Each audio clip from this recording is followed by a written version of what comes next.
Нова нормалност или нова реалност? Фактот дека животот под маски кој го наметна корона кризата, а кој според надлежните можеби ќе трае со години, предизвикува негодување и страв кај граѓаните. Социолозите велат дека новонастанатата состојба ќе не погоди психички оти македонскиот народ кој по природа е динамичен, отворен и пријателски настроен. Тешко ќе може да се навикне на новите норми и правила. Ние мораме да се однесуваме нормално во таа, ајде речем, нова реалност. Да стане за нас тоа нормално. Реалноста може да биде и ненормална. Ќе треба еден период да се навикнеме на сепак тоа да ни стане нас сега нормално, не?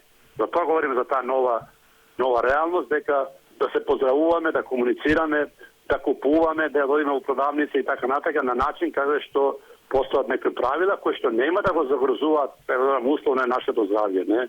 И здравјето на другиот човек. Според Ацевски, реалноста е дека мерките на владата речиси и да не се почитуваат, особено од страна на младите, кои не се подготвени да ја прифатат новата реалност.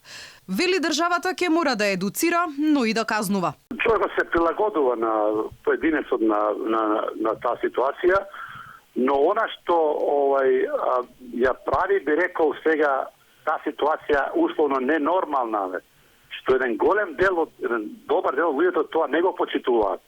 Тоа е она што создава сега нервоза. Ако тоа некој не го прави, треба да се опоменува.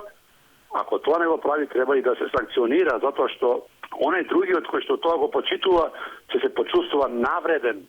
Олеснувањето на мерките за заштита од коронавирусот според надлежните е чекор кон враќање на животот во нормала. И техничкиот премиер Оливер Спасовски и лидерот на владеачката СДСМ Зоран Заев не ја пропуштаат можноста да потенцираат оти земјава полека се враќа во така наречена нова нормалност, во која граѓаните сепак ќе мора да живеат носејки заштитна опрема, да пазаруваат во полупразни маркети, да пијат кафе седнати само по двајца на маса, да не се поздравуваат со пријателите. Но остана да виси дилемата.